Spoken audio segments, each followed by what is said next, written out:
Bonsoir. Alors, j'ai commencé par une question. Pendant que vous êtes tranquillement, confortablement installé dans votre siège de l'Olympia, est-ce que vous savez combien il y a de personnes dans l'espace en ce moment même? Est-ce qu'il y en a déjà des gens dans l'espace en ce moment? Eh bien oui, il y en a de manière ininterrompue depuis 2001. Et en ce moment, il y en a 3 qui tournent à 28 000 km/h au-dessus de nos têtes. Alors 28 000 km/h, qu'est-ce que ça veut dire? Ça veut dire que en 12 minutes, c'est-à-dire le temps qu'on va avoir le plaisir de passer ensemble, ou le temps qu'il vous faut pour faire 8 stations de métro, eux, ils vont faire 6 000 km, c'est la distance Paris-New York, dans une station spatiale. Donc quand on y pense, c'est quand même complètement de la science-fiction. Mais moi, ce dont je vais essayer de vous convaincre ce soir, c'est que dans le domaine de l'exploration spatiale, il faut croire à la science-fiction. Moi, j'y crois depuis que je suis tout petit. Ça m'a aidé à me dépasser. Ça m'a permis de réaliser des choses qui me paraissaient complètement hors de portée, comme devenir astronaute. Donc rappelez-vous, quand vous étiez petit aussi, que vous lisiez Tintin. Objectif, vous lisiez pas Tintin? Objectif Lune, c'est 1954. À cette époque, il n'y a pas encore de technologie qui permette d'envisager le vol lunaire. Et pourtant, 15 ans après, c'est les missions Apollo qui se posent sur la Lune avec le succès qu'on sait, avec un nombre de similitudes incroyables avec la BD d'Hergé. Alors sans remonter à Jules Verne, qui avait pourtant déjà tout bon en 1865, quand il imaginait un voyage de la Terre à la Lune, si je vous montre ça, ça a l'air de venir d'une mauvaise série B quelconque des années 80, on est d'accord? Eh bien pourtant, ça se passe en ce moment même, dans l'espace, où ce robot humanoïde, il a été envoyé par la NASA pour aider les astronautes à réaliser les tâches répétitives ou dangereuses. Donc il faut croire à la science-fiction et aux progrès techniques dans l'exploration spatiale. Alors, qu'est-ce qu'ils font nos 3 astronautes dans l'espace en ce moment? Ils sont membres d'équipage de l'ISS. L'ISS, c'est la Station spatiale internationale. Alors autant le dire tout de suite, c'est l'objet le plus complexe qui ait jamais été réalisé de main de l'homme. C'est grand comme un terrain de football, 115 mètres sur 74 mètres, 30 mètres de haut. Ça a le volume intérieur d'un Boeing 747, c'est 2500 mètres carrés de panneaux solaires. C'est entre 10 et 15 modules, ça dépend comment on compte, qui font 10 ou 20 tonnes assemblées dans l'environnement le plus hostile qu'on puisse imaginer. Un vide total, sans oxygène, des températures extrêmes de moins 100 à plus 150 degrés en surface, l'exposition au rayonnement solaire sans la protection de l'atmosphère. Bref, à côté de ça, le Sahara, le pôle Nord ou la fosse des Mariannes, c'est de la rigolade. Donc, c'est bien joli cette prouesse technique, mais à quoi ça sert? L'ISS, c'est un laboratoire scientifique d'abord, de pointe, où on utilise les propriétés de l'impesanteur pour faire de la recherche dans les domaines des sciences de la vie, de la physique des fluides, de la physique des matériaux, de la biologie, etc. Alors, on ne peut pas citer ici tous les résultats de la recherche de l'ISS, évidemment, mais dans le domaine de la médecine, il y a en ce moment même des vaccins contre la salmonellose qui sont testés cliniquement et qui ont été isolés à bord par les astronautes. Je ne sais pas s'il y en a certains qui ont le nouvel iPhone 5. Dans le public de TEDx, il doit quand même y en avoir quelques-uns. Le matériau de la coque, il est issu de la recherche sur les alliages qui est menée à bord de l'ISS. Mais bon, les astronautes dans l'ISS, ils préparent aussi la suite des vols d'exploration, le futur. Et la suite, c'est quoi? C'est des vols de plus en plus lointains. Il faut bien voir que depuis les missions Apollo des années 60, on n'a pas dépassé la proche banlieue terrestre. Et encore, eux, ils l'ont dépassé une demi-douzaine de fois pour aller sur la Lune à 400 000 km de distance. C'est quand même pas grand-chose. Une mission Mars, c'est entre 50 et 400 millions de kilomètres en fonction de la configuration des planètes. Alors, si on essaie de se représenter un petit peu ça, imaginons qu'après la conférence, vous avez envie d'aller faire un petit week-end à Dieppe, en Normandie. Ce que je vous recommande parce que c'est ma ville d'origine. Il y a une très belle plage de galets et l'eau est à 13 tout l'été, c'est idéal pour se baigner. Donc si on imagine que la distance entre l'Olympia et la place du Puy-Salé à Dieppe, c'est la distance Terre-Mars. Ça fait 191 km cette distance jusqu'à Dieppe. À votre avis, l'orbite basse terrestre où on s'est cantonné depuis 40 ans, elle est à peu près à quelle distance de l'Olympia? Difficile à dire, hein. Elle est à 20 cm du pas de la porte. Donc c'est vraiment un petit pas pour l'homme, hein, sans mauvais jeu de mots. Et il reste beaucoup d'exploration à faire dans le spatial. Ça tombe bien parce qu'on a prévu de le faire. Alors cette slide, rassurez-vous, ce n'est pas du tout ma tentative personnelle de faire la slide la plus incompréhensible et la plus moche de l'histoire de TED, mais c'est un vrai document de travail des agences spatiales internationales dont vous avez tous les logos en haut à droite. Alors qu'est-ce qu'elle veut dire? C'est vachement simple, je vous explique. Elle veut dire, vous voyez le temps en haut, l'espèce de bandeau, ça veut dire que jusqu'en 2020, on va continuer à faire des missions de longue durée dans l'ISS et on va préparer les technologies du futur. Ça se passe en haut à gauche sur la slide. Ça veut dire que vers 2025 à peu près, ça se passe dans le carré du milieu, on devrait avoir la première mission habitée vers un astéroïde. Alors les astéroïdes, ils ont un intérêt scientifique, mais ils pourraient aussi un jour devenir un danger pour la Terre. Et ça non plus, malheureusement, ce n'est pas de la science-fiction. Et puis enfin, dans la deuxième moitié de la décennie 2030, et ça se passe tout à droite sur la slide avec cette planète orange que vous avez peut-être reconnue, on devrait avoir la première mission habitée vers Mars. Mars, c'est le but ultime de la conquête spatiale, de l'exploration spatiale, on devrait plutôt dire. Mais pourquoi exactement? Eh bien, de tous les lieux, de tous les objets qu'on a visités, qu'on a observés dans le cosmos, c'est le seul qui a présenté, à une histoire de sa vie de planète, on va dire, les conditions favorables à la vie telle qu'on la connaît. Et ça, on en est sûr. C'est une planète qui est relativement proche de la Terre, avec une gravité et une température raisonnable. La température, c'est de moins 80 à plus 10 degrés. Et encore aujourd'hui, elle abrite peut-être la vie sous forme, évidemment, plutôt de bactéries ou de micro-organismes dans des zones souterraines proches de la surface. Alors, il faut bien comprendre que chercher et étudier la vie sur Mars, ça peut nous permettre de répondre à des questions un peu fondamentales du type d'où venons-nous en tant qu'espèce? Qu'est-ce qui nous attend dans le futur? Comment la vie apparaît? Et surtout, pourquoi elle disparaît? Est-ce que la vie humaine est possible ailleurs que sur la Terre et dans quelles conditions? Alors évidemment, il faut envoyer des rovers, des sondes automatiques et ces petits robots à roulettes sur Mars en tant qu'éclaireurs. Mais l'exploration, c'est avant tout une aventure humaine. On ne peut pas, en ce moment, avec l'état actuel de la technique, remplacer la prise de décision et l'adaptabilité de l'homme dans une mission spatiale.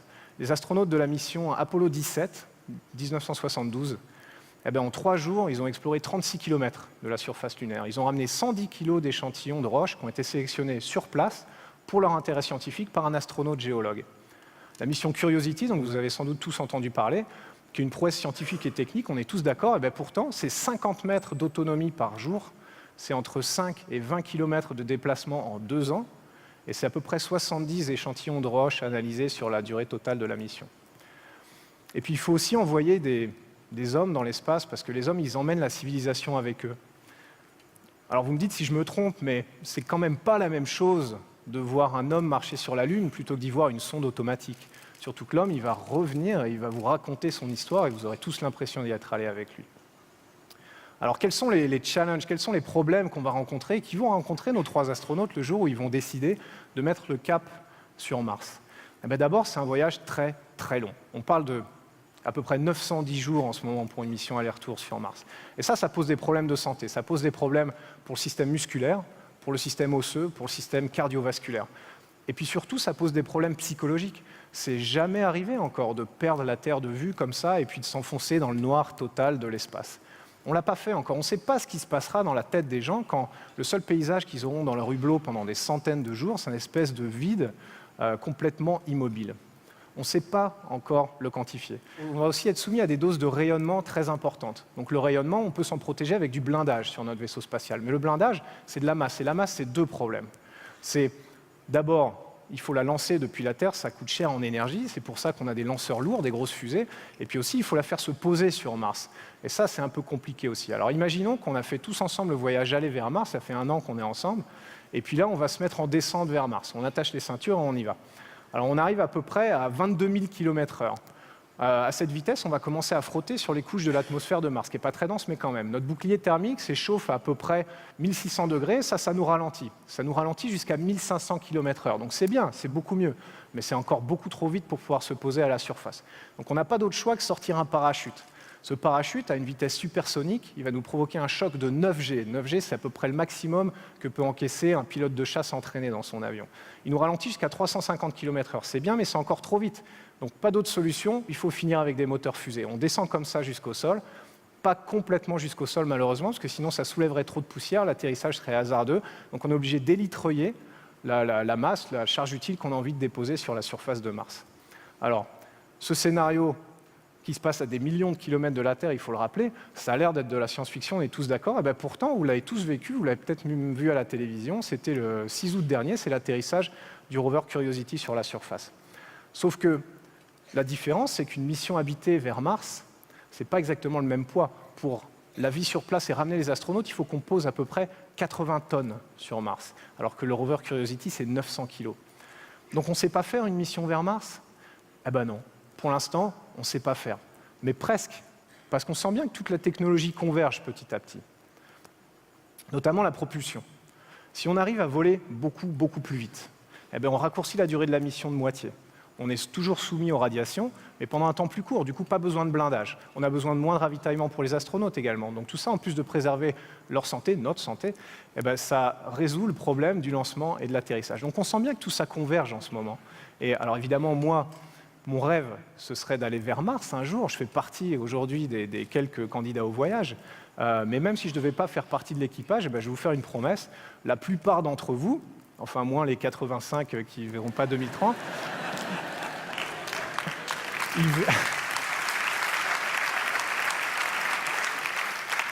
ils verront de leur vivant une mission habitée vers Mars. Alors, mais qu'est-ce qui va se passer si les astronautes professionnels désertent un peu l'orbite basse terrestre et puis s'enfoncent de plus en plus loin dans le cosmos? Eh bien, qui va continuer à tourner autour de la Terre? Eh bien, vous tous. Et ça, c'est de la science-fiction? Eh bien, même pas. Il n'y a jamais eu autant qu'en ce moment de projets de véhicules spatiaux, que ce soit pour faire du vol suborbital, que ce soit pour desservir la Station spatiale internationale. On a même des projets d'hôtels en orbite basse terrestre à base de modules gonflables. Alors, riez pas, cette technologie, elle existe, elle a été testée l'année dernière par la NASA, et ça marche. Donc en 2030, plutôt qu'aller à Dieppe, vous pourriez passer un petit week-end en orbite basse terrestre, dans une chambre au confort sans doute un peu spartiate, mais avec vue sur la Terre. Ouais. Donc, il faut comprendre aussi que ce processus d'exploration, en fait, l'exploration spatiale, c'est juste la continuation de l'exploration terrestre. C'est la même chose que ce qu'on a toujours fait. On envoie d'abord des découvreurs un peu illuminés, ensuite des explorateurs, des colons, et puis finalement le grand public. Ça s'est toujours passé comme ça. C'est juste la continuation dans un milieu un peu plus difficile, c'est pour ça que ça prend longtemps, de l'exploration terrestre.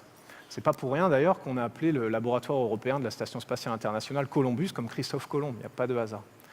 Donc, tout ça c'est très bien, mais j'entends des gens murmurer dans la salle que le spatial, ça coûte cher, qu'on ne peut pas se le permettre en ces temps de crise, etc.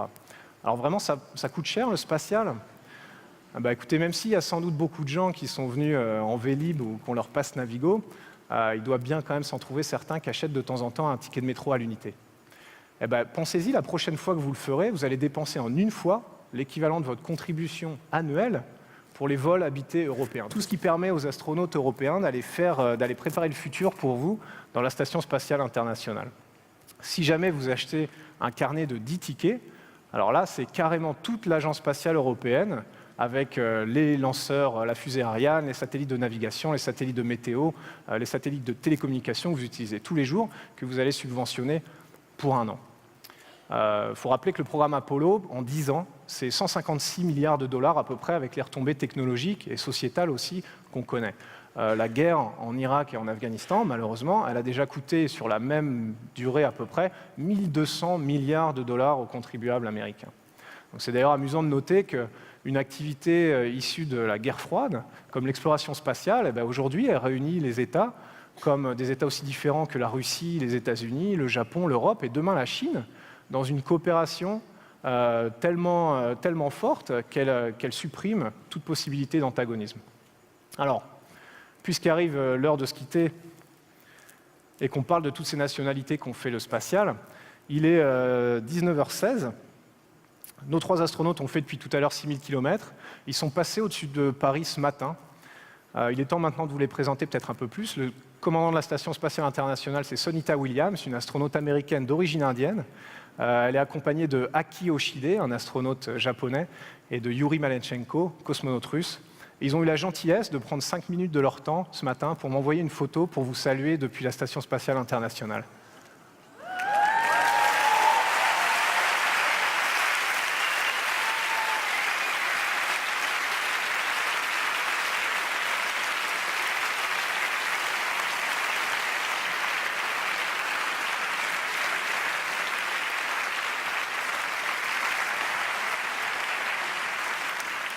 Alors je me joins à eux pour vous remercier de votre attention. J'espère avoir un jour l'occasion de donner un talk TEDx en direct depuis l'ISS. C'est tout à fait possible, ça me ferait très plaisir. Mais surtout, j'espère vous avoir convaincu qu'il faut croire en l'exploration spatiale, qu'elle est bénéfique, qu'elle permet de se dépasser et de rêver un peu au-delà de son échelle individuelle. Et ça, l'homme en a bien besoin. Merci beaucoup.